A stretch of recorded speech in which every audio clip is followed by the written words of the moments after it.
Hello friends, welcome back to our channel toppers target. I hope आप सब अच्छे होंगे और आप सबकी प्रिपरेशन अच्छे से चल रही होगी। तो जैसा कि आप सब जानते ही हैं कि हमने ईएमआरएस टीजीटी साइंस की प्रिपरेशन स्टार्ट कर दी है। तो हमने 3 वीडियो हम ऑलरेडी डिस्कस कर चुके हैं, जिसमें फर्स्ट वीडियो में हमने ईएमआरएस टीजीटी साइंस का सिलेबस डिस्कस किया था।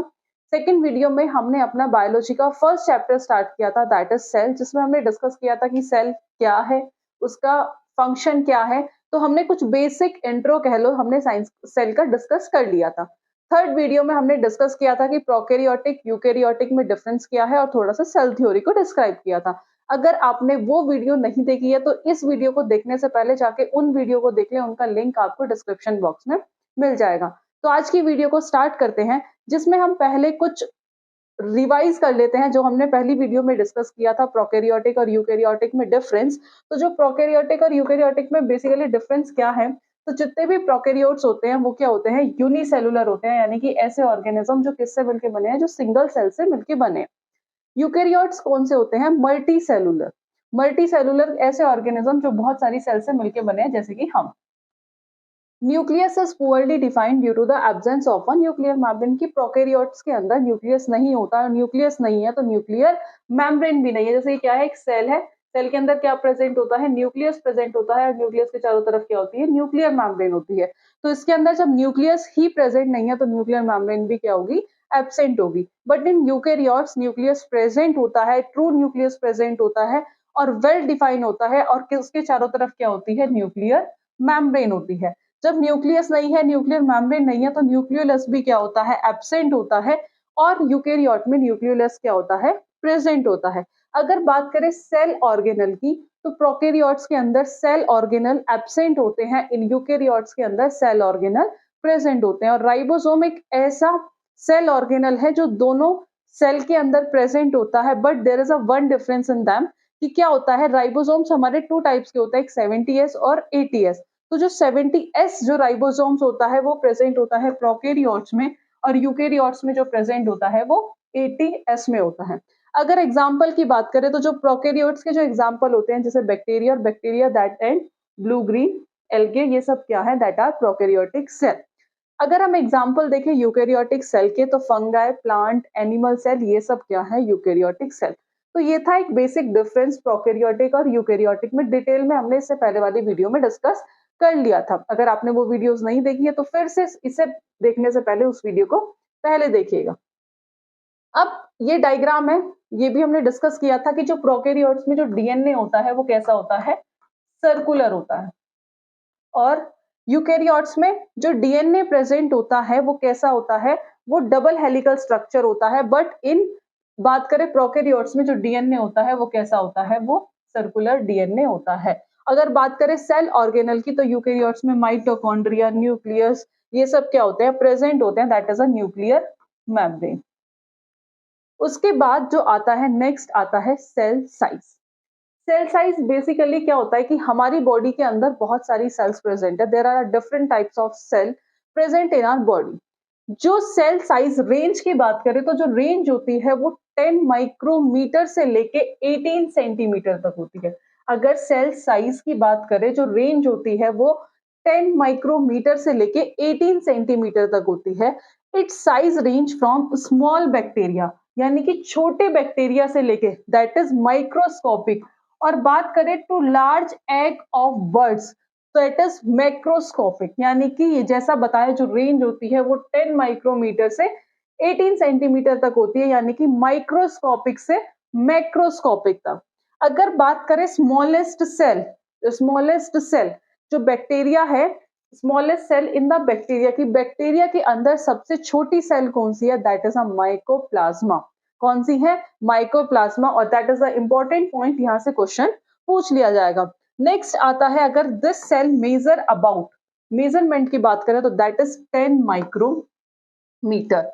वही next is largest cell, largest cell is the egg of an ostrich, जिसकी रेंज होती है 15 टू 18 सेंटीमीटर। तो जो स्मॉलेस्ट सेल है दैट इज माइकोप्लाज्मा गैलीसेप्टिकम। और जो बैक्टीरिया की डिस्कवरी किसने की थी, कौन से साइंटिस्ट थे, वो एंटन वेन ल्यूवेनहुक ने की थी, जिन्होंने फर्स्ट लिविंग सेल की डिस्कवरी की थी। और बताया भी था वो ऐसे साइंटिस्ट थे जिन्होंने लिविंग सेल की डिस्कवरी की थी और बैक्टीरिया की भी डिस्कवरी की थी, क्योंकि इतने सारे बैक्टीरिया है तो उन्होंने कौन से बैक्टीरिया की डिस्कवरी की थी, उन्होंने की थी माइकोप्लाज्मा की। और largest cell of that is the egg of an ostrich, जिसकी रेंज होती है 15 to 18 centimetre.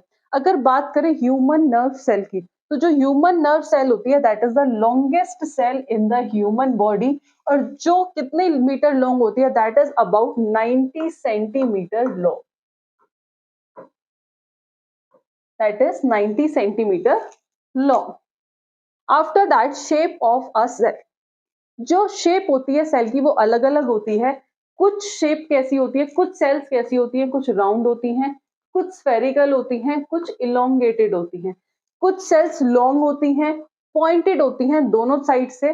They exhibit a spindle shape and cell sometime are quite long. कुछ सेल जैसे ब्रांच, जैसे हमारी नर्व सेल होती है, नर्व सेल का क्या फंक्शन होता है, ये क्या करता है, मैसेज को रिसीव और ट्रांसफर करने का काम कौन करता है, नर्व सेल करती है।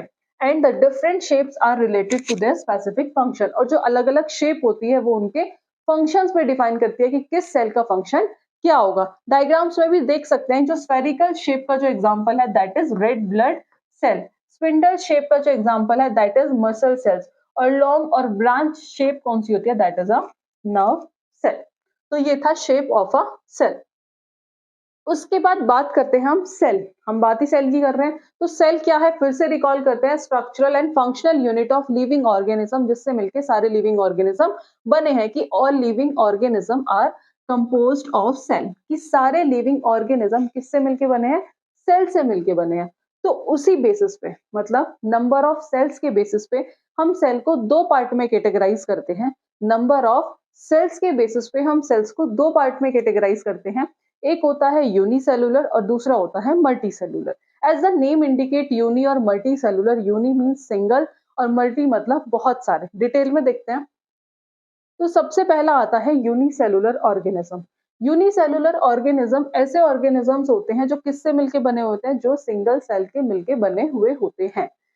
The single cells regulate all the activity of the organism, और उन ऑर्गेनिज्म के अंदर जो भी एक्टिविटी होती है उसे कौन कंट्रोल करता है या कौन रेगुलेट करता है, सिंगल सेल ही रेगुलेट करती है। Most of the unicellular organisms are invisible to the naked eye, और कुछ यूनिसेलुलर ऑर्गेनिज्म ऐसे होते हैं जिन्हें हम अपनी नेक्ड आई से नहीं देख सकते, जिन्हें हम सिर्फ माइक्रोस्कोप की हेल्प से ही देख सकते हैं। जैसे example bacteria, protozoa, first protozoa जो डिस्कवर्ड किया था वो भी एंटन वैन ल्यूवेनहुक ने किया था। ये सब unicellular algae and unicellular fungi, ये सब किसके एग्जाम्पल हैं, यूनिसेलुलर ऑर्गेनिज्म के। After that next is multi cellular organism. जैसा बताया था, as the name indicate, multi मतलब मैनी, यानी कि बहुत सारी सेल्स। मल्टी सेलुलर ऑर्गेनिज्म ऐसे ऑर्गेनिज्म जो बहुत सारी सेल से मिलके बने हैं, made up of more than one cell, जो एक सेल से ज्यादा सेल से मिलके बनी है। कुछ मल्टी सेलुलर ऑर्गेनिज्म, अगर हम बात करें most of the multi cellular organism की जो सेल्स होती हैं वो विजिबल्स होती हैं टू द नेक्ड आई। जैसे ऑर्गेनिज्म बात करें like plant and animals and some algae, वो किससे मिलके बने हैं, राइज तो हुए हैं सिंगल सेल से, but they grow up into a multi cellular organism. और मल्टी सेलुलर ऑर्गेनिज्म का एग्जांपल सबके सामने है, हम ह्यूमन बींग्स जो है वो क्या है, that is a multi cellular organism. तो ये था डिफरेंस किसके बेसिस पे, on the basis of number of cell, unicellular और मल्टी सेलुलर। अब उसके बाद क्या आता है, सेल ऑर्गेनल। हमने डिफरेंस में देखा था कि प्रोकैरियोट्स के अंदर जो सेल ऑर्गेनल होते हैं वो एब्सेंट होते हैं, और यूकैरियोट्स के अंदर सेल ऑर्गेनल क्या होते हैं, प्रेजेंट होते हैं। तो बात करते हैं सेल ऑर्गेनल की,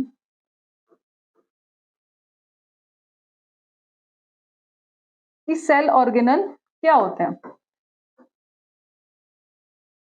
तो अगर सेल की बात करें, जो सेल का जो कलर होता है बेसिकली, जो सेल का कलर होता है वो पर्पल कलर की शेल होती है। अगर उसे इलेक्ट्रॉन माइक्रोस्कोप के अंदर रख के देखें तो उसमें अलग अलग चीजें दिखाई देती हैं, जैसे mitochondria, nucleus, endoplasmic reticulum,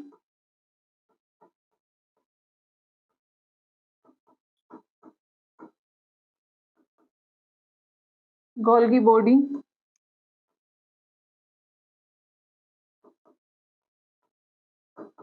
vacuole,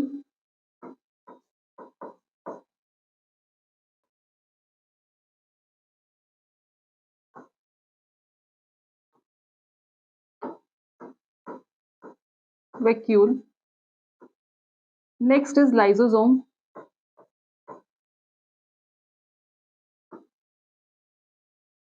nucleus, mitochondria, ribosome.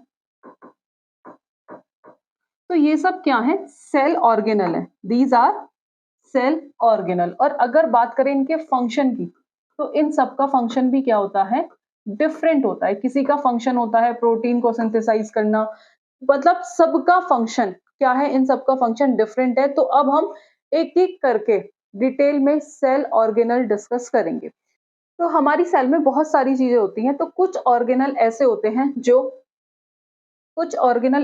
हैं जो सिंगल मेम्ब्रेन ऑर्गेनल होते हैं।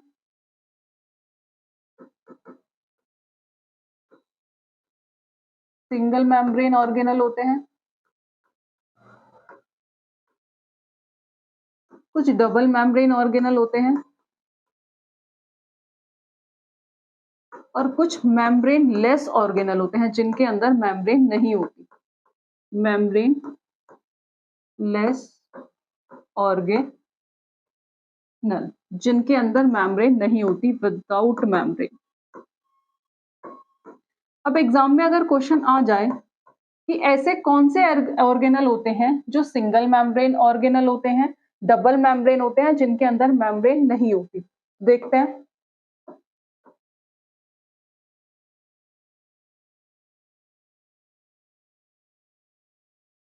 तो सबसे पहले बात करते हैं single membrane organelle.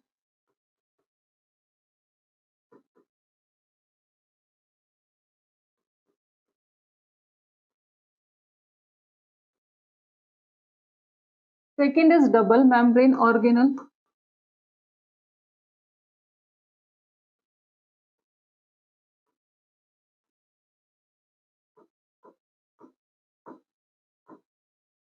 And third is no membrane, या फिर कह लो मेम्ब्रेन लेस ऑर्गेनल, या फिर कह सकते हैं कि membrane less organelle.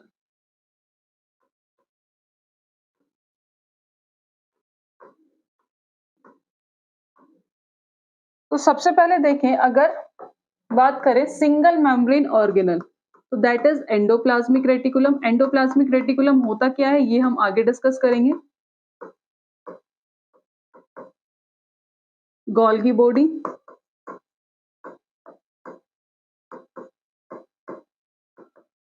Lysosome, endoplasmic reticulum, Golgi body, lysosome. अगर बात करें डबल मेम्ब्रेन ऑर्गेनल कौन से होते हैं, माइटोकॉन्ड्रिया,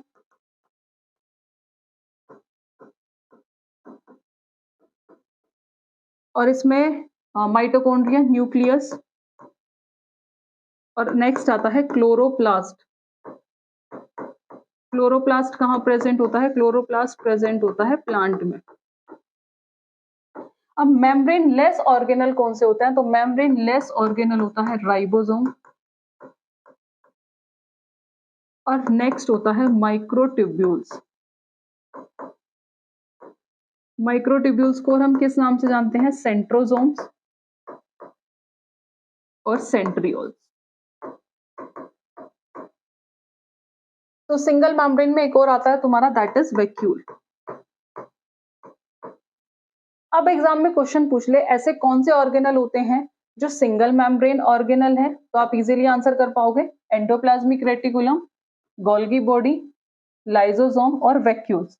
उसके बाद अगर पूछ ले कि डबल मेम्ब्रेन ऑर्गेनल कौन से होते हैं, तो डबल मेम्ब्रेन ऑर्गेनल होते हैं माइटोकॉन्ड्रिया, न्यूक्लियस, क्लोरोप्लास्ट। क्लोरोप्लास्ट कहाँ प्रेजेंट होता है? प्लांट में।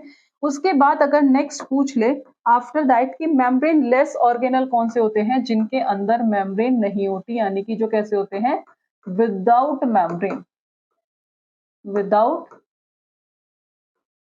मेम्ब्रेन। तो वो होते हैं राइबोसोम्स और microtubules, and microtubules is also known as centrosomes and centrioles.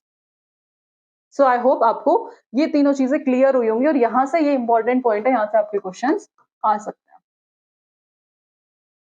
अब ये तो बात की हमने किसकी की सेल ऑर्गेनल क्या है, सिंगल मेम्ब्रेन, डबल मेम्ब्रेन और मेम्ब्रेनलेस। आफ्टर दैट जो सबसे पहला सेल ऑर्गेनल हम डिस्कस करने वाले हैं that is a cell wall. शुरू करते हैं आज। जो सबसे पहला सेल ऑर्गेनल हम डिस्कस करेंगे वो कौन सा है तुम्हारा, सेल वॉल। तो सेल वॉल को डिस्कवर किसने किया था, जो सेल वॉल को डिस्कवर किया था वो किया था रॉबर्ट हुक ने। रॉबर्ट हुक ने ही सेल वॉल की डिस्कवरी की थी। अब और क्या किया था रॉबर्ट हुक ने, रॉबर्ट हुक ने सेल की भी डिस्कवरी की थी। इन विच ईयर, 1665 में। ये हम ऑलरेडी डिस्कस कर चुके हैं ना फर्स्ट वीडियो। तो रॉबर्ट हुक ने किस ईयर में डिस्कवरी की, रिकॉल कर लेते हैं, 1665 में। किन सेल्स की, डेड सेल्स की। कहाँ की, प्लांट में की। और की किससे, कॉर्क टिश्यू से। कॉर्क टिश्यू क्या होता है, that is a wooden bar.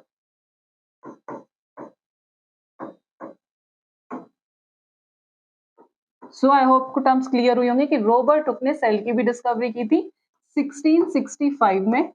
After that dead cells 1665 में बेसिकली सेल की डिस्कवरी की थी। कौन सी सेल की, डेड सेल की डिस्कवरी की थी।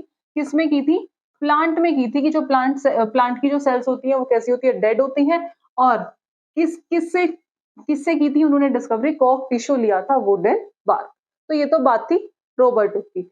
और सेल वॉल की भी डिस्कवरी किसने की, ये भी एक इंपॉर्टेंट पॉइंट है। सेल वॉल की भी डिस्कवरी जो की वो भी किसने की, रॉबर्ट हुक ने की। अब सेल वॉल क्या है, cell wall is the outer most covering of the cell. Outer most covering of the cell, की सेल की क्या है, आउटर मोस्ट कवरिंग। अब क्वेश्चन आ जाता है यहां से, क्या प्रोकैरियोटिक सेल में सेल वॉल प्रेजेंट होती है। क्वेश्चन इज दैट, क्या प्रोकैरियोटिक सेल में, in prokaryotic cell, in prokaryotic cell cell wall is present, cell wall is present. तो आंसर होगा यस, कि प्रोकैरियोटिक की बात करें, यूकैरियोटिक की बात करें, दोनों में ही क्या होती है, सेल वॉल प्रेजेंट होती है। तो if we talk about prokaryotic cell and eukaryotic cell, दोनों में ही क्या होती है, सेल वॉल प्रेजेंट होती है, सेल वॉल प्रेजेंट होती है। तो सबसे पहले अगर मैं बात करें प्रोकैरियोटिक सेल की, तो इन प्रोकैरियोटिक सेल, तो जो बैक्टीरिया की जो सेल वॉल होती है, जो बैक्टीरिया की जो सेल वॉल होती है वो किससे मिलके बनी होती है। तो आप शॉर्ट में याद रख सकते हो, दैट इज PAM। अब आप सोच रहे होंगे कि ये PAM क्या है। तो PAM that is a, question पूछ लिया जाता है एग्जाम में कि बैक्टीरिया की जो सेल वॉल है वो किससे मिलके बनी है, मतलब bacteria cell wall is made up of by which, किससे मिलके बनी है। तो जो बैक्टीरिया की जो सेल वॉल मिलके बनी है that is peptidoglycan plus amino acid plus muramic acid, जिसे आप शॉर्ट में याद रख सकते हो, दैट इज PAM। और भूलोगे भी नहीं, पेप्टिडोग्लाइकोजन, अमीनो एसिड और म्यूरेमिक एसिड। जब ऑप्शन में आए तीनों दिए, आपको 4 ऑप्शन गिवन होंगे, तो उसमें से ध्यान रखना what is PAM, पेप्टिडोग्लाइकोजन, A for amino acid and M for muramic acid. तो जो बैक्टीरिया की जो सेल वॉल होती है वो किससे मिलकर बनी होती है, पेप्टिडोग्लाइकोजन, अमीनो एसिड और म्यूरेमिक एसिड से। अब बात करें हम यूकैरियोटिक सेल की, तो यूकैरियोटिक सेल में हम एग्जाम्पल जो देख रहे थे वो 4 एग्जाम्पल देख रहे थे। Plant cell, animal cell, fungal cell और एल्गी सेल। तो सबसे पहले अगर बात करें प्लांट सेल की, तो जो प्लांट सेल किससे मिलके बनी होती है, सेलुलोज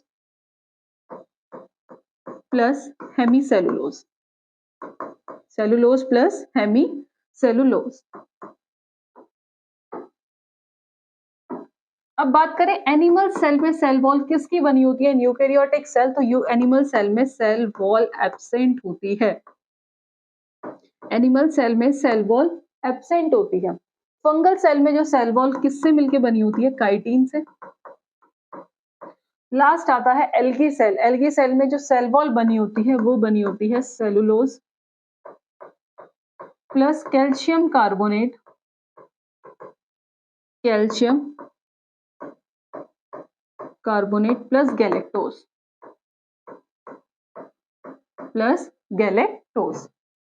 तो अगर एग्जाम में क्वेश्चन आ जाए कि जो सेलुलोज है वो किसकी सेल वॉल में प्रेजेंट होता है, तो आप क्या आंसर करोगे, वो किसकी सेल वॉल में प्रेजेंट होता है, वो प्रेजेंट होता है प्लांट सेल में। तो प्लांट सेल की जो सेल वॉल है वो किससे मिलके बनी होती है, सेलुलोज और हेमीसेलुलोज। एनिमल सेल में सेल वॉल एब्सेंट होती है, फंगल सेल में काइटिन की बनी हुई होती है, और एल्गी सेल में बनी होती है cellulose, calcium carbonate that is CaCO3 और प्लस गैलेक्टोज। क्वेश्चन पूछ ले अगर अभी जो बताया था कि सेलुलोज किसकी सेल वॉल में प्रेजेंट होता है, तो वो प्रेजेंट होता है सेलुलोज किसकी सेल वॉल में प्रेजेंट होता है, तो वो होता है प्लांट सेल की, उसमें प्रेजेंट होता है, that is present in plant cell. Cellulose क्या है, एक कार्बोहाइड्रेट है। कैसा कार्बोहाइड्रेट है ये, दैट इज अ पॉलीसेक्राइड।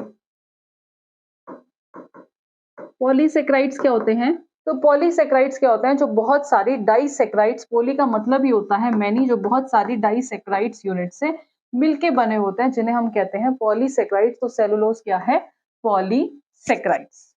तो क्या होता है कि सेलुलोज के अंदर जो वाटर होता है, सेलुलोज के अंदर जो वाटर होता है वो 0% होता है, जिस वजह say that is the hardest part of the plant, hardest part of the plant. अगर एग्जाम में क्वेश्चन पूछ ले कि ऐसा कौन सा कार्बोहाइड्रेट है जो ह्यूमन बॉडी में डाइजेस्टेबल नहीं है, तो वो कौन सा है, that is a cellulose, that is a cellulose. So I hope आपको ये टर्म्स क्लियर हुई होंगी जिसमें हमने सेल वॉल ऑलरेडी हम डिस्कस कर चुके हैं। तो हम नेक्स्ट वीडियो में जो डिस्कस करेंगे वो हम प्लाज्मा मेम्ब्रेन, बाकी के सेल ऑर्गेनल और उनका फंक्शन क्या है वो डिस्कस करेंगे। तो आपने देखा भी होगा, बिल्कुल हम पॉइंट टू पॉइंट डिस्कस कर रहे हैं, ज्यादा डिटेल नहीं जा रहे, जो आपके एग्जाम्स के लिए इंपॉर्टेंट पॉइंट्स हैं। तो अगर आप पहली बार वीडियो को देख रहे हैं तो चैनल को जरूर सब्सक्राइब कर लें, क्योंकि आपके एग्जाम से रिलेटेड डेली वीडियोस आ रही हैं, तो वीडियो जरूर देखें और ये आपके एग्जाम्स में आपको बहुत हेल्प करने वाली हैं। सो एक और इम्पोर्टेंट अनाउंसमेंट जो हम आपके लिए लेकर आए हैं, that is NCERT special batch. ये तो बताने की नीड नहीं होगी कि जो एनसीईआरटी है वो आपके एग्जाम के लिए कितना इंपॉर्टेंट रोल प्ले करती है। तो जो भी स्टूडेंट टीचिंग एग्जाम की प्रिपरेशन कर रहे हैं या आगे सीटेट यूपीटेट देने वाले हैं, वो इस बैच को एक बार जरूर जाकर देखें। एक बार एटलीस्ट डेमो क्लासेस तो देखें, जो बिल्कुल आपके लिए फ्री ऑफ कॉस्ट के बराबर ही है। तो अभी आपके लिए ऑफर चल रहा है, वैसे तो जो कोर्स की कॉस्ट थी दैट इज ₹89, बट अभी कुछ टाइम के लिए ऑफर है। अगर आप ये ऑफर लगाएंगे तो आपका जो कोर्स होगा सिर्फ ₹7 का होगा। ₹7 में मेरे हिसाब से तो कुछ भी नहीं आता है, जिसमें हम आपको पूरी एनसीईआरटी विद क्वेश्चंस कराएंगे, और जो क्वेश्चंस कराएंगे वो लाइव क्वेश्चंस, लाइव सेशंस हम आपके लिए लेंगे और आपके उसी से रिलेटेड क्वेश्चंस कराएंगे जो आपके टीचिंग एग्जाम्स में आते हैं। अगर आपने अभी तक हमारी एप्लीकेशन डाउनलोड नहीं करी है तो एप्लीकेशन डाउनलोड कर ले, वहां पर आपको फ्री मॉक टेस्ट भी देखने को मिलेंगे, जैसे सीटेट और यूपीटेट से रिलेटेड। सो अगर वीडियो पसंद आई हो तो please like, share and subscribe. So मिलते हैं नेक्स्ट वीडियो में नेक्स्ट टॉपिक के साथ। Thank you.